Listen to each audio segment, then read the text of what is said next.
ಕಾವೇರಿ ವಿವಾದದಲ್ಲಿ ಪದೇ ಪದೇ ಕೇಳಿ ಬರುವ ಒಂದು ಹೆಸರು ಕಾವೇರಿ ಜಲ ವಿವಾದ ನ್ಯಾಯಮಂಡಳಿ ಅಥವಾ ಟ್ರಿಬ್ಯುನಲ್. ಆದರೆ ಈ ಟ್ರಿಬ್ಯುನಲ್ ಅನ್ನ ಯಾಕೆ ರಚಿಸಿದ್ರು? ಇದು ನ್ಯಾಯಾಲಯವೇ ಇಲ್ಲ ಸರ್ಕಾರದ ಸಂಸ್ಥೆಯೇ? ಸುಪ್ರೀಂ ಕೋರ್ಟ್ ಇದ್ದರೂ ಟ್ರಿಬ್ಯುನಲ್ ಅಗತ್ಯ ಯಾಕೆ ಬಂತು? ಇದರ ತೀರ್ಪಿಗೆ ಎಷ್ಟು ಶಕ್ತಿ ಇದೆ? ಹಾಗಾದ್ರೆ ಇದು ಹೇಗೆ ಕೆಲಸವನ್ನ ಮಾಡುತ್ತೆ? ಈ ಎಲ್ಲ ಪ್ರಶ್ನೆಗಳಿಗೆ ಸಂಪೂರ್ಣ ಉತ್ತರವನ್ನ ಈ ವಿಡಿಯೋದಲ್ಲಿ ತಿಳಿಯೋಣ. ಮೊದಲನೇದಾಗಿ ಟ್ರಿಬ್ಯುನಲ್ ಅಂದ್ರೇನು? ಟ್ರಿಬ್ಯುನಲ್ ಅಂದ್ರೆ ಸಾಮಾನ್ಯ ನ್ಯಾಯಾಲಯವಲ್ಲ. ಇದು ನಿರ್ದಿಷ್ಟ ಸಮಸ್ಯೆಯನ್ನ ಬಗೆಹರಿಸಲು ಸರ್ಕಾರ ರಚಿಸುವ ವಿಶೇಷ ನ್ಯಾಯಿಕ ಸಂಸ್ಥೆ. ಭಾರತದಲ್ಲಿ ರಾಜ್ಯಗಳ ನಡುವೆ ನದಿ ನೀರಿನ ವಿವಾದ ಉಂಟಾದಾಗ ಅದನ್ನ ವಿಚಾರಣೆಯನ್ನ ಮಾಡಲು interstate river water disputes act 1956ರ ಅಡಿಯಲ್ಲಿ ಟ್ರಿಬ್ಯುನಲ್ ಅನ್ನ ರಚಿಸಲಾಗುತ್ತದೆ. ಇದರ ಕೆಲಸ ಕೇವಲ ನದಿ ನೀರಿನ ವಿವಾದವನ್ನ ಪರಿಶೀಲಿಸಿ ನ್ಯಾಯಸಮ್ಮತ ಹಂಚಿಕೆಯನ್ನ ನಿರ್ಧರಿಸೋದು. ಇನ್ನು ಕಾವೇರಿ ಟ್ರಿಬ್ಯುನಲ್ ಅನ್ನು ಯಾಕೆ ರಚಿಸಲಾಯಿತು ಅಂತ ನೋಡೋದಾದ್ರೆ 1974ರಲ್ಲಿ 1924ರ ಒಪ್ಪಂದದ ಅವಧಿ ಮುಗಿದ ನಂತರ ಕರ್ನಾಟಕ ಮತ್ತು ತಮಿಳುನಾಡಿನ ನಡುವೆ ಭಿನ್ನಾಭಿಪ್ರಾಯ ಹೆಚ್ಚಾಯಿತು. ಹಲವು ವರ್ಷಗಳ ಮಾತುಕತೆ ನಡೆದರೂ ಯಾವುದೇ ಪರಿಹಾರ ಸಿಗಲಿಲ್ಲ. ಪ್ರತಿ ಮಳೆಗಾಲದಲ್ಲೂ ವಿವಾದ ಉಂಟಾಗುತ್ತಿತ್ತು. ಕೊನೆಗೆ ಕರ್ನಾಟಕ ಮತ್ತು ತಮಿಳುನಾಡು ಎರಡು ಕೇಂದ್ರ ಸರ್ಕಾರದ ಮುಂದೆ ದೂರನ್ನ ನೀಡಿದ್ವು. ಆಗ ಕೇಂದ್ರ ಸರ್ಕಾರ 1990ರ ಜೂನ್ 2ರಂದು ಕಾವೇರಿ ಜಲ ವಿವಾದ ನ್ಯಾಯಮಂಡಳಿಯನ್ನ ರಚಿಸಿತು. ಇನ್ನು ಇದರ ಮುಖ್ಯ ಉದ್ದೇಶ ಏನು ಅಂತ ನೋಡೋದಾದ್ರೆ, ಟ್ರಿಬ್ಯುನಲ್ ರಚನೆಯ ಉದ್ದೇಶ ಒಂದೇ ಆಗಿರಲಿಲ್ಲ. ಮೊದಲನೇದಾಗಿ ಎರಡೂ ರಾಜ್ಯಗಳ ನಡುವೆ ನ್ಯಾಯಯುತವಾಗಿ ನೀರನ್ನ ಹಂಚುವುದು. ಎರಡನೇದಾಗಿ ರಾಜಕೀಯ ಸಂಘರ್ಷವನ್ನ ಕಡಿಮೆ ಮಾಡುವುದು. ಇನ್ನು ಮೂರನೇದಾಗಿ ರೈತರ ಹಿತವನ್ನ ಕಾಪಾಡುವುದು. ಇನ್ನು ನಾಲ್ಕನೇದಾಗಿ ಪ್ರತಿ ರಾಜ್ಯಕ್ಕೂ ಕಾನೂನುಬದ್ಧವಾಗಿ ನೀರಿನ ಪಾಲನ ನಿಗದಿಪಡಿಸುವುದು. ಇನ್ನು ಕೊನೆಯದಾಗಿ ಭವಿಷ್ಯದಲ್ಲಿ ಮರು ವಿವಾದ ಆಗದಂತೆ ಶಾಶ್ವತ ಮಾರ್ಗಸೂಚಿಯನ್ನು ರೂಪಿಸುವುದು. ಇನ್ನು ಟ್ರಿಬ್ಯುನಲ್ ಹೇಗೆ ಕೆಲಸವನ್ನ ಆರಂಭಿಸುತ್ತದೆ ಅಂತ ನೋಡೋದಾದ್ರೆ, ಟ್ರಿಬ್ಯುನಲ್ ರಚನೆಯಾದ ಕೂಡಲೇ ಯಾವುದೇ ತೀರ್ಪನ್ನು ಕೊಡುವುದಿಲ್ಲ. ಮೊದಲು ಎಲ್ಲ ರಾಜ್ಯಗಳಿಂದ ಮಾಹಿತಿಯನ್ನ ಕೇಳುತ್ತದೆ. ಕರ್ನಾಟಕ, ತಮಿಳುನಾಡು, ಕೇರಳ ಮತ್ತು ಪುದುಚೇರಿ ತಮ್ಮ ವಾದಗಳು, ದಾಖಲೆಗಳು, ಜಲಾಶಯಗಳ ಮಾಹಿತಿ, ಮಳೆಯ ಅಂಕಿಅಂಶ, ಕೃಷಿ ಪ್ರದೇಶ, ಜನಸಂಖ್ಯೆ, ಕುಡಿಯುವ ನೀರಿನ ಬೇಡಿಕೆ, ಹಳೆಯ ಒಪ್ಪಂದಗಳು ಹಾಗೂ ತಜ್ಞರ ವರದಿಗಳನ್ನು ಸಲ್ಲಿಸುತ್ತವೆ. ನಂತರ ಅವುಗಳನ್ನು ವರ್ಷಗಳ ಕಾಲ ಪರಿಶೀಲಿಸಲಾಗುತ್ತದೆ. ಇನ್ನು ಟ್ರಿಬ್ಯುನಲ್ ಯಾವ ಅಂಶಗಳನ್ನು ಪರಿಗಣಿಸುತ್ತದೆ ಅಂತ ನೋಡೋದಾದ್ರೆ, ಟ್ರಿಬ್ಯುನಲ್ ಕೇವಲ ಯಾರಿಗೆ ಹೆಚ್ಚು ನೀರು ಬೇಕು ಎಂಬ ಪ್ರಶ್ನೆಯನ್ನು ನೋಡೋದಿಲ್ಲ. ಬದಲಾಗಿ ಅನೇಕ ಅಂಶಗಳನ್ನು ಪರಿಶೀಲಿಸುತ್ತದೆ.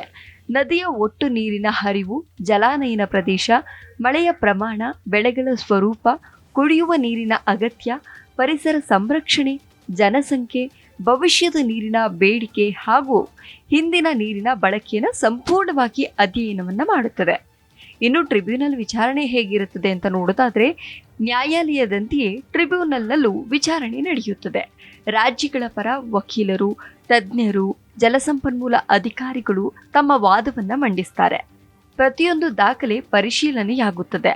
ಅಗತ್ಯವಿದ್ರೆ ತಜ್ಞ ಸಮಿತಿಗಳ ವರದಿಯನ್ನು ಕೂಡ ಪಡೆಯಲಾಗುತ್ತದೆ. ಕೆಲವೊಮ್ಮೆ ಜಲಾಶಯಗಳ ಮಾಹಿತಿ, ಮಳೆಯ ದಾಖಲೆಗಳು, ಉಪಗ್ರಹ ಮಾಹಿತಿ ಕೂಡ ಪರಿಶೀಲಿಸಲಾಗುತ್ತದೆ.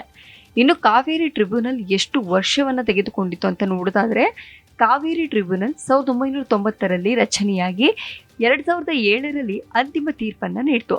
ಅಂದರೆ ಸುಮಾರು 17 ವರ್ಷಗಳ ಕಾಲ ವಿಚಾರಣೆ ನಡೆಯಿತು. ಕಾರಣ ಏನು ಅಂತ ಅಂದರೆ, ಈ ಪ್ರಕರಣ ಕೇವಲ ಕಾನೂನು ವಿಷಯವಾಗಿರಲಿಲ್ಲ. ಲಕ್ಷಾಂತರ ರೈತರ ಬದುಕು, ಹಲವು ರಾಜ್ಯಗಳ ಹಿತಾಸಕ್ತಿ ಮತ್ತು ನೂರಾರು ದಾಖಲೆಗಳನ್ನು ಪರಿಶೀಲಿಸಬೇಕಾಗಿತ್ತು.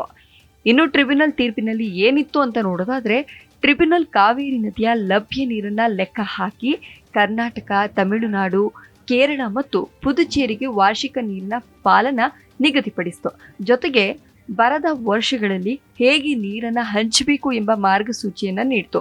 ಆದರೆ ಈ ತೀರ್ಪಿನ ವಿರುದ್ಧ ಎರಡು ಪ್ರಮುಖ ರಾಜ್ಯಗಳು ಆಕ್ಷೇಪವನ್ನು ವ್ಯಕ್ತಪಡಿಸಿದ್ವು. ಇನ್ನು ಟ್ರಿಬ್ಯುನಲ್ ನಂತರ ಸುಪ್ರೀಂ ಕೋರ್ಟ್ ಯಾಕೆ ಅಂತ ನೋಡೋದಾದ್ರೆ, ಟ್ರಿಬ್ಯುನಲ್ ತೀರ್ಪಿನ ನಂತರವೂ ಕರ್ನಾಟಕ ಮತ್ತು ತಮಿಳುನಾಡು ಕೆಲವು ಅಂಶಗಳನ್ನು ಪ್ರಶ್ನಿಸಿ ಸುಪ್ರೀಂ ಕೋರ್ಟ್ ಮೊರೆ ಹೋದವು.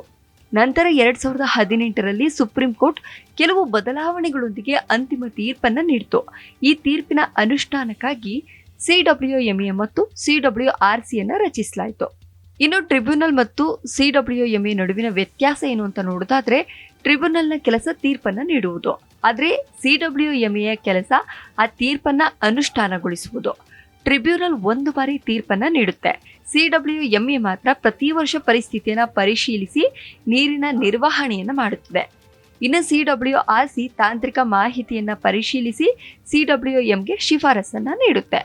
ಈ ಟ್ರಿಬ್ಯುನಲ್ ತೀರ್ಪು ಕಡ್ಡಾಯವೇ ಅಂತ ನೋಡೋದಾದ್ರೆ ಹೌದು, ಇದು ಕಡ್ಡಾಯ. ಯಾಕೆ ಅಂದ್ರೆ ಟ್ರಿಬ್ಯುನಲ್ ತೀರ್ಪು ಕೇಂದ್ರ ಸರ್ಕಾರದ ಅಧಿಸೂಚನೆಯ ನಂತರ ಕಾನೂನುಬದ್ಧವಾಗುತ್ತದೆ. ಆದರೆ ಅದರ ಅನುಷ್ಠಾನದಲ್ಲಿ ಸಮಸ್ಯೆ ಏನಾದರೂ ಉಂಟಾದ್ರೆ ಅಥವಾ ಹೊಸ ಪರಿಸ್ಥಿತಿ ಎದುರಾದ್ರೆ ರಾಜ್ಯಗಳು ಮತ್ತೆ ಸುಪ್ರೀಂ ಕೋರ್ಟ್ ಅಥವಾ ಸಂಬಂಧಿತ ಪ್ರಾಧಿಕಾರಿಗಳ ಮುಂದೆ ಹೋಗಬಹುದು. ಅದರಿಂದಲೇ ವಿವಾದ ಸಂಪೂರ್ಣವಾಗಿ ನಿಲ್ಲೋದಿಲ್ಲ. ಇನ್ನ ಟ್ರಿಬ್ಯುನಲ್ಗಳ ಮಿತಿಗಳೇನು ಅಂತ ನೋಡೋದಾದ್ರೆ ಟ್ರಿಬ್ಯುನಲ್ ನೀರಿನ ಹಂಚಿಕೆಯನ್ನ ನಿರ್ಧರಿಸಬಹುದು, ಆದರೆ ಮಳೆಯನ್ನ ಸುರಿಸಲು ಸಾಧ್ಯವಿಲ್ಲ. ಜಲಾಶಯಗಳಲ್ಲಿ ನೀರನ್ನ ಹೆಚ್ಚಿಸಲು ಸಾಧ್ಯವಿಲ್ಲ. ಬರ ಅಥವಾ ಅತಿವೃಷ್ಟಿಯನ್ನು ತಡೆಯಲು ಸಾಧ್ಯವಿಲ್ಲ. ಆದ್ದರಿಂದ ಪ್ರತಿ ವರ್ಷ ಹೊಸ ಪರಿಸ್ಥಿತಿಗೆ ಅನುಗುಣವಾಗಿ ನಿರ್ಧಾರವನ್ನ ತೆಗೆದುಕೊಳ್ಬೇಕಾಗ್ತದೆ.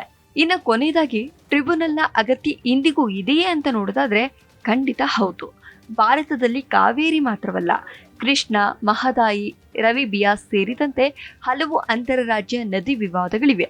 ಇಂತಹ ಸಂದರ್ಭಗಳಲ್ಲಿ ರಾಜ್ಯಗಳ ನಡುವೆ ಸಮತೋಲನವನ್ನ ಕಾಯ್ದುಕೊಳ್ಳಲು ಟ್ರಿಬ್ಯುನಲ್ ವ್ಯವಸ್ಥೆ ಅತ್ಯಂತ ಮುಖ್ಯವಾಗಿದೆ. ಇದು ರಾಜಕೀಯಕ್ಕಿಂತ ಕಾನೂನು ಮತ್ತು ವೈಜ್ಞಾನಿಕ ಅಂಶಗಳ ಆಧಾರದ ಮೇಲೆ ನಿರ್ಧಾರವನ್ನ ತೆಗೆದುಕೊಳ್ಳುವ ವೇದಿಕೆಯಾಗಿದೆ.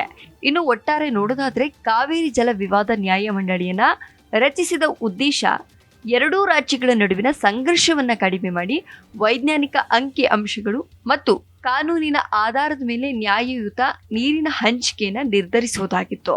ಸುಮಾರು 17 ವರ್ಷಗಳ ವಿಚಾರಣೆಯ ನಂತರ ಟ್ರಿಬ್ಯುನಲ್ ತೀರ್ಪನ್ನ ನೀಡಿದ್ರೂ ಬದಲಾಗುವ ಮಳೆ, ಹವಾಮಾನ, ರೈತರ ಅಗತ್ಯ ಮತ್ತು ಹೊಸ ಪರಿಸ್ಥಿತಿಗಳಿಂದಾಗಿ ಇಂದಿಗೂ CWMA, CWRC ಹಾಗೂ ಅಗತ್ಯವಿದ್ದಾಗ ಸುಪ್ರೀಂ ಕೋರ್ಟ್ ಈ ವಿಷಯದಲ್ಲಿ ಪಾತ್ರವನ್ನ ವಹಿಸಿವೆ.